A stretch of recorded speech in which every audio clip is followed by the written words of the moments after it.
യുദ്ധഭൂമിയിലെ സ്ത്രീ പോരാളികൾ തോക്കേന്തിയ റഷ്യൻ പെൺമനസ്സുകളുടെ തീവ്ര നൊമ്പരങ്ങൾ ഇന്നും എൻ്റെ ഓർമ്മയിലുണ്ട്. ആദ്യമായി ഞാൻ പരിചരിച്ച ആ രോഗി. അയാളുടെ മുഖം, തുടയിൽ വല്ലാതെ ഒടിഞ്ഞിരുന്നു. വെടിയുണ്ട തുളച്ചു കയറിയ എല്ലിൻ കഷണം പുറത്തേക്കുന്തി നിന്നിരുന്നു. അങ്ങനെയുള്ള എല്ല് എന്താണ് ചെയ്യേണ്ടതെന്ന് പാഠപുസ്തകത്തിൽ നിന്നും ഞാൻ പഠിച്ചിരുന്നു. പക്ഷെ അയാളുടെ അരികിലേക്കെത്തിക്കഴിഞ്ഞ് ചെന്നപ്പോൾ എൻ്റെ ബോധം കെട്ടുപോകുന്നത് പോലെ കലശലായ മനംപിരട്ടൽ. പെട്ടെന്ന് ആരോ പറഞ്ഞു, എൻ്റെ നേഴ്സേ, ആദ്യം കുറച്ച് വെള്ളം കുടിക്കൂ. മുറിവേറ്റ് കിടന്ന ആ മനുഷ്യനാണ് അത് പറഞ്ഞത്. അയാൾക്ക് എൻ്റെ നേരെ സഹതാപം തോന്നി. ആ രംഗം ഇപ്പോഴും എൻ്റെ ഓർമ്മയിലുണ്ട്, ഇന്നലെ കഴിഞ്ഞതുപോലെ.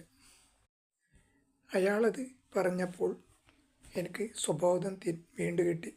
ഞാൻ എന്നെ തന്നെ ശകാരിച്ചു. ഇവിടെ ഒരു മനുഷ്യൻ മരിച്ചു കൊണ്ടിരിക്കുന്നു.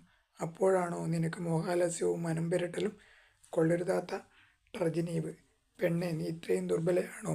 ഞാൻ എൻ്റെ പ്രഥമ ശുശ്രൂഷ പെട്ടി തുറന്നു അയാളുടെ മുറിവ് വെച്ച് കെട്ടി. അയാൾക്ക് കുറച്ച് ആശ്വാസമായി.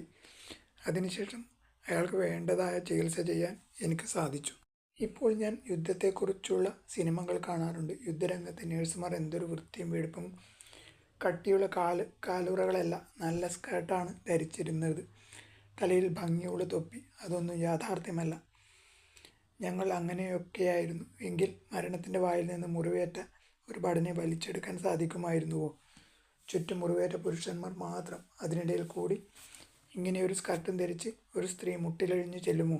സത്യം പറയാം, യുദ്ധം അവസാനിച്ചപ്പോഴാണ് ഞങ്ങൾക്ക് ധരിക്കാൻ ഒരു സ്കർട്ടുകൾ തന്നത്. അല്പമൊന്ന് ഒരുങ്ങാൻ വേണ്ടി അടിയുടുപ്പായി ധരിക്കാൻ പുരുഷന്മാരുടെ ഷർട്ടുകൾക്ക് പകരം പരുത്തി തുണി കൊണ്ടുള്ള ശരിയായ വസ്ത്രങ്ങളും കിട്ടി. എന്തൊരു സന്തോഷമായിരുന്നു അന്ന്.